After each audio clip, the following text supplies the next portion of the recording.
Morning students.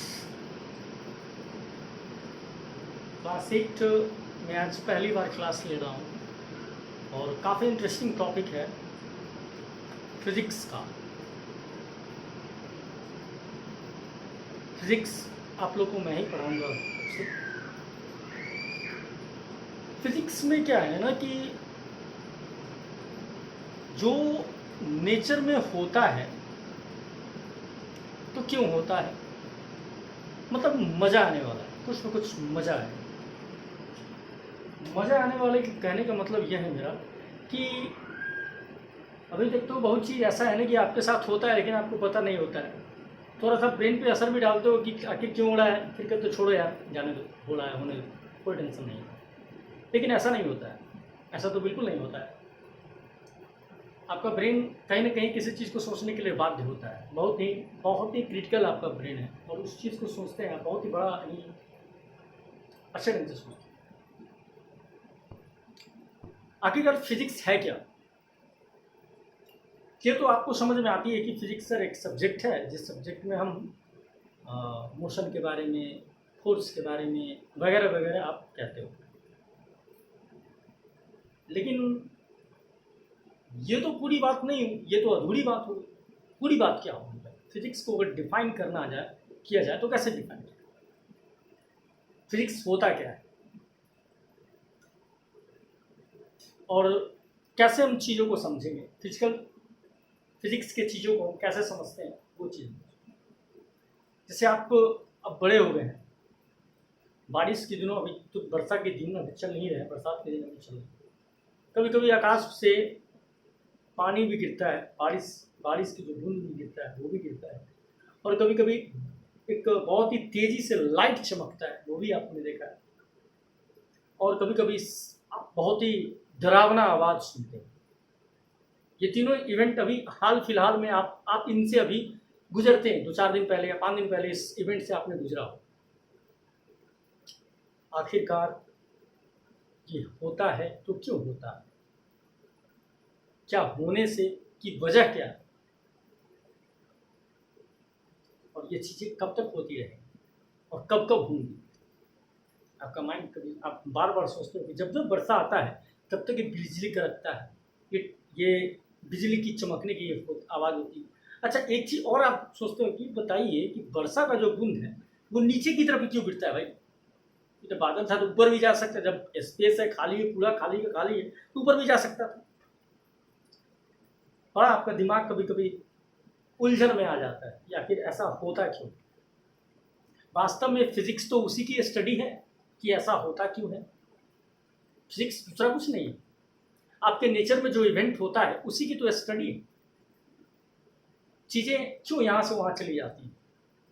कोई आज देखते हो कि आप दिन में भी गौर कर लो, सुबह को जगते हो तो सन सामने नजर आता है, लगता है कि नहीं एकदम मेरे सामने। जब 12-1 बजे बजता है तो देखते हो कि सन ऊपर में आ जाता है। क्यों ऐसा क्यों होता है कि वहाँ से यहाँ ऐसा क्यों? आपका दिमाग कहने के बड़ा ही अजीब सा, आप बड़ा ही सोचने लगते हो कि आखिरकार ऐसा क्या हुआ कि जो ये सन यहाँ से यहाँ, ये आपने तो नहीं किया, ये हमने तो नहीं किया। तो जो काम हम नहीं करते हैं ना आप करते हैं, वो सारे काम अगर होते चले आ रहे हैं तो वो सारी घटनाएं जो होती हैं, जो ना हम करते हैं ना आप करते हैं, वो सारी जो घटनाएं होती हैं वो घटना नेचुरल फेनोमेना कहलाती है। मतलब the phenomenon for which you are not responsible, the phenomenon for which you are not responsible, that types of phenomenon is called natural phenomenon. पहला तो मैंने नेचुरल फेनोमेनन को डिस्क्राइब किया कि नेचुरल फेनोमेनन क्या होता है, वो हम डिस्क्राइब कर देते हैं। नेचुरल फेनोमेनन, ये फिजिक्स की लैंग्वेज में फेनोमेनन है। फिजिक्स की लैंग्वेज में याद रखिए, ये फिजिक्स की लैंग्वेज में फेनोमेनन स्टैंडर्ड वर्ड है। इसी का अगर सिनोनिम दिया जाए तो इवेंट आप लिख सकते हैं, नेचुरल इवेंट भी लिख सकते हैं आप। ठीक है, ठीक है, चलिए। तो नेचुरल फेनोमेनन क्या होता है? The phenomenon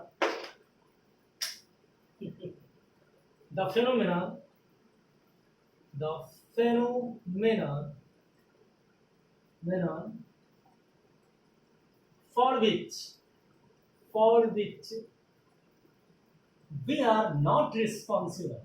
We are not responsible. Responsible. It's called natural phenomena. Natural phenomena. Phenomena. ठीक, ये समझ में आएगा? मतलब द फेनोमेना फॉर विच, जिसके लिए वे आर नॉट रिस्पॉन्सिबल, हम लोग जिम्मेदार नहीं है, it's called natural phenomena. Example में आप जैसे देख सकते हो, स्टॉर्म, आप जिम्मेदार है क्या? नहीं है।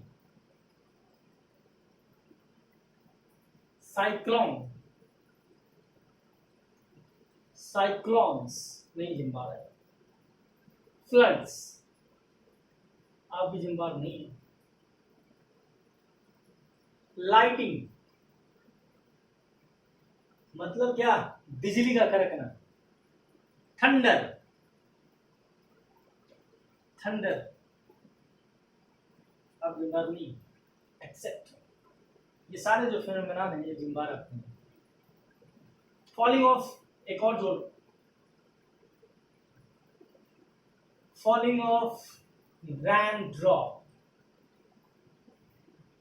वर्षा की बूंद का गिरना, ये सारी जो घटनाएं हैं, ये सारा जो इवेंट है जिसके लिए आप जिम्मेदार नहीं होते हैं, सारी घटनाएं क्या कहलाती हैं? और भी सारी घटनाएं, बहुत सारी घटनाएं भाई, बहुत सारी घटनाएं, गिनते रह जाओगे।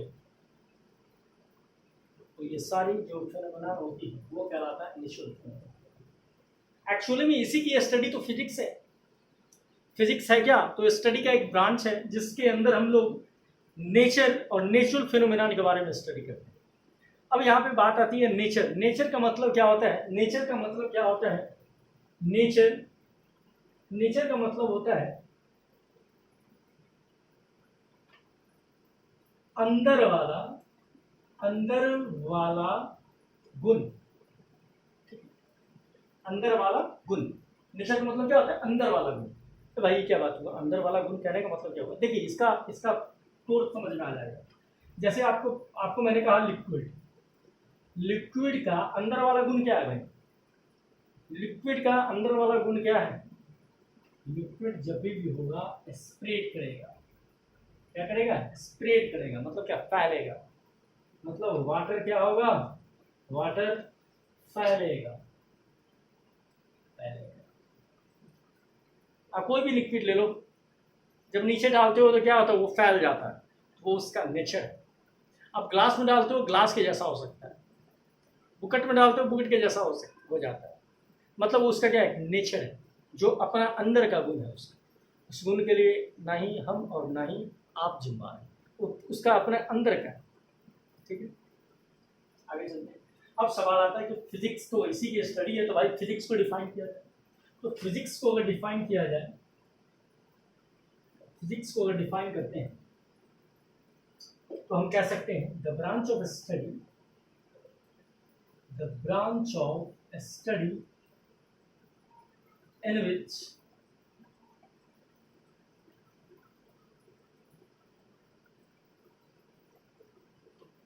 which we study about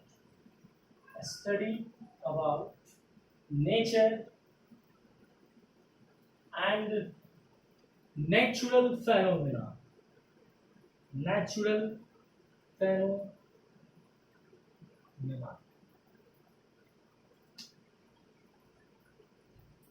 It's called क्या कह रहा है? फिजिक्स। ठीक है, फिजिक्स। ठीक है, अब जो हम लोग को पढ़ना है, वो पढ़ना क्या है वो आपको मैं दे सकता हूँ। हम लोगों ने तो ये क्लियर हो गया कि फिजिक्स क्या है, नेचर क्या होता है, नेचुरल फेनोमेना क्या होती है, हम लोग ने पढ़ा। अब हम लोग को पढ़ना क्या है कि किसी बॉल को आप किक करते हो, बॉल ग्राउंड में आप खेलने जाते हो, बहुत मजे की खेलते हो, फुटबॉल खेलने जाते हो, तो ग्राउंड में जब बॉल को किक करते हो, मतलब पैर से मारते हो, तो क्या होता है? यहाँ से मारते हो तो वहाँ चला जाता है। क्यों गया भाई, क्या वजह थी गया वहाँ, किस कारण से वहाँ गया? मतलब मान लो कि कोई भी चीज़ आपकी आपकी साइकिल है, वो साइकिल पे जब आप चढ़ते हो तो ऐसा क्या करते हो कि साइकिल यहाँ से वहाँ चला जाता है?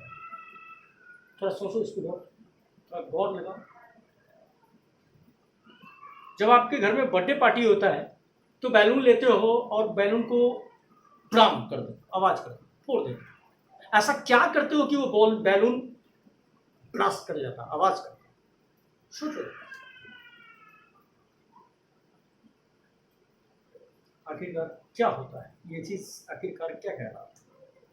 अच्छा, जब बैलून को प्रेस जब दबाया था तुमने तो क्या हुआ था? बैलून का साइज पहले जैसा था क्या? नहीं नहीं नहीं, नहीं था, अलग था। जब दबाते तो टेढ़ा मेरा तरह हो। तो आपका ब्रेन जाता है कि सर हर काम में कहीं ना कहीं, जैसे मैं पहले बार में सर साइकिल जब चला तो पैडल पे, साइकिल के पैडल पे मैं फोर्स लगा रहा था और फोर्स की वजह से चक्की नची थी, जो एक टेक्नोलॉजी है उस टेक्नोलॉजी के कारण चक्की नची थी, मतलब उसमें फोर्स लगा रहा था। मतलब कि कहीं ना कहीं फोर्स के बारे में हम लोग पढ़ने की कोशिश कर रहे हैं। जब बैलून वाली एग्जाम्पल पे मैं आता हूँ तो आपसे पूछता हूँ ऐसा क्यों होता है? सर कहें कि सर वह बैलून तो मैं चला था लेकिन एक खास जगह पे प्रेशर लगा था, वो टूट गया। मतलब वो आप कहीं ना कहीं आपके ब्रेन में आ रहे हो, कहीं ना कहीं हम प्रेशर की बात करते हैं। तो जब फोर्स की बात करते हैं तो आपका दिमाग कहता है कि पहली दफ़ा में तो आपने देखा क्या कि बॉडी प्लेस को चेंज कर दिया, किक मारा था, आपने फुटबॉल पे किक मारा था, फोर्स लगाया था तो बॉडी ने प्लेस चेंज किया। दूसरी दफ़े जब आपने फोर्स लगाया था, बैलून पे फोर्स लगाया था, बैलून ने अपना शेप बदल दिया। जब फोर्स आपने ज़्यादा लगाया था तो क्या हुआ था? बॉडी प्रेशर एग्जर्ट किया तो ब्लास्ट कर गया। ये चीज़ें आपको समझ। तो हम लोग को जो पढ़ना है वो अगला टॉपिक हमारा क्या होगा? Force and pressure. Force and pressure.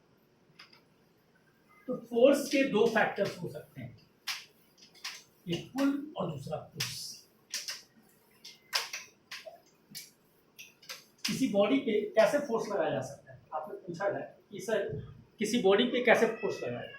मान लीजिए कि हम कहें कि फोर्स लगाइए,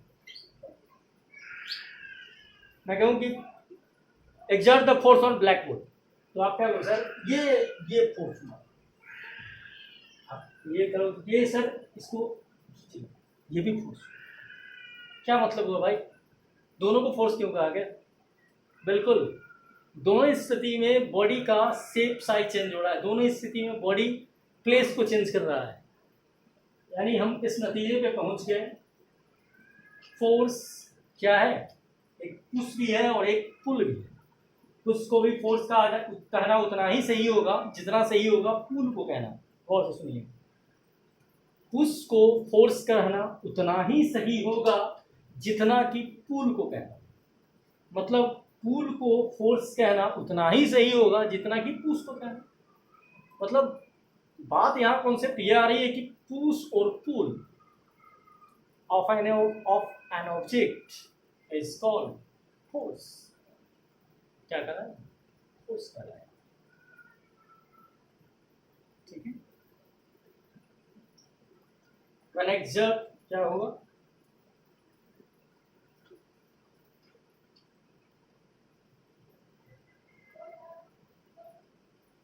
the cause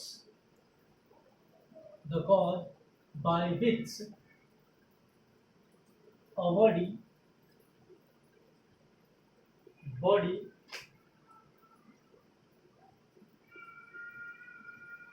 ये नहीं, लंबा हो जाएगा। पुश और pull of an object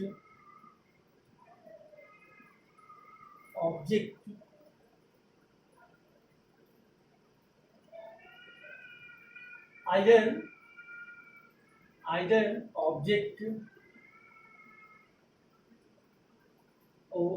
object displace or not displace not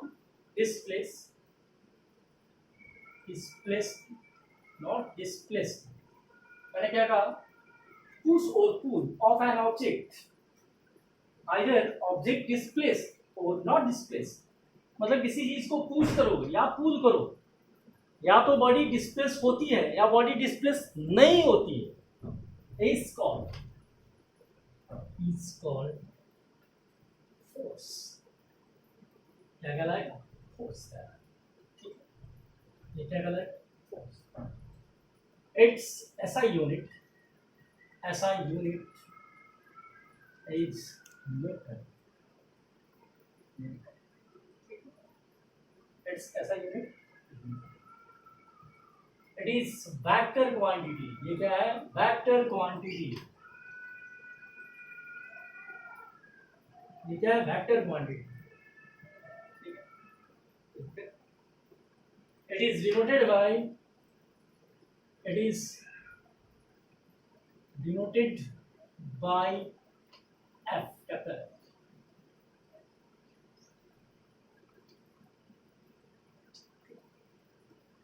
What can do by the force?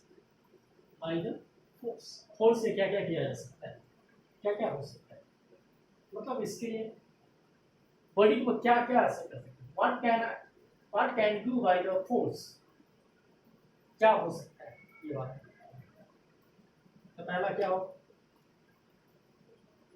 Change in position of the body.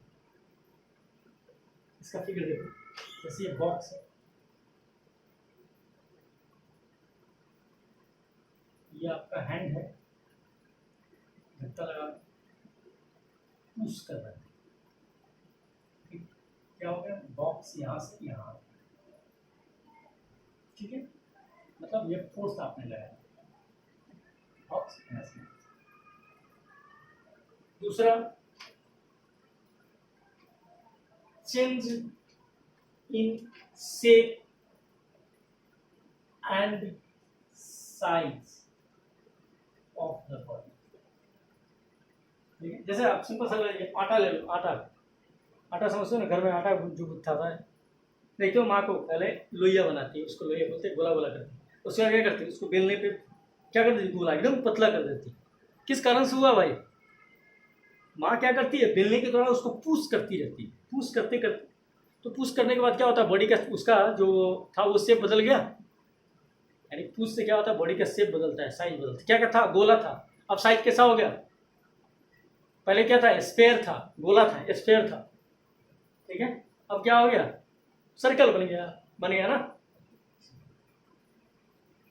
तीसरा, change in direction of motion.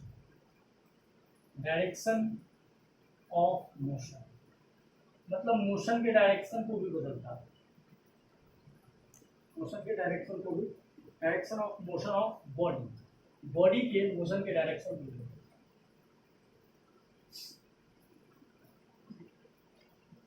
दूसरा, change in state of the body. ये दोनों को थोड़ा फिर से समझाते हैं। Change in direction of motion of the body. जैसे मान लो कि कोई चीज ऐसे आ रही है, ये आ रही है, हम इधर धक्का देते, क्या होगा? तो हम ऐसे ही चल रहा है, हम ऐसे कर दो, क्या हो गया? इसके डायरेक्शन चेंज हो गया। मतलब मैंने पुश किया था, क्या हो गया? इसका डायरेक्शन चेंज हो गया। मैंने क्या कहा? Change in direction of motion of the body, motion body, ठीक है। Change in state of the body, मतलब रेस्ट में भी या मोशन की बात कर रहे हैं। रेस्ट मोशन करने का मतलब बात क्या है? जैसे साइकिल चलाते हो ना, क्या करते हो? साइकिल को यहीं पर रोकना है, क्या करते हो? तेजी से क्या करते हो? उसको जो ब्रेक होता है साइकिल में, उसको क्या करते हो आप? पुश करते हो ना, पुश, बहुत तेजी से पुश करते हो, साइकिल क्या हो वही रुक जाती है। क्या देखा आपने? फोर्स क्या है? Change in state. आपकी साइकिल किसमें थी? मोशन में थी, ब्रेक लगाया, आप ब्रेक को क्या किए? पुश किए, तो क्या हो गया? साइकिल किसमें आ गया? रेस्ट में। मतलब क्या? Change in state of the body, मतलब रेस्ट या मोशन, ठीक है। तो एक नाइस डे, आगे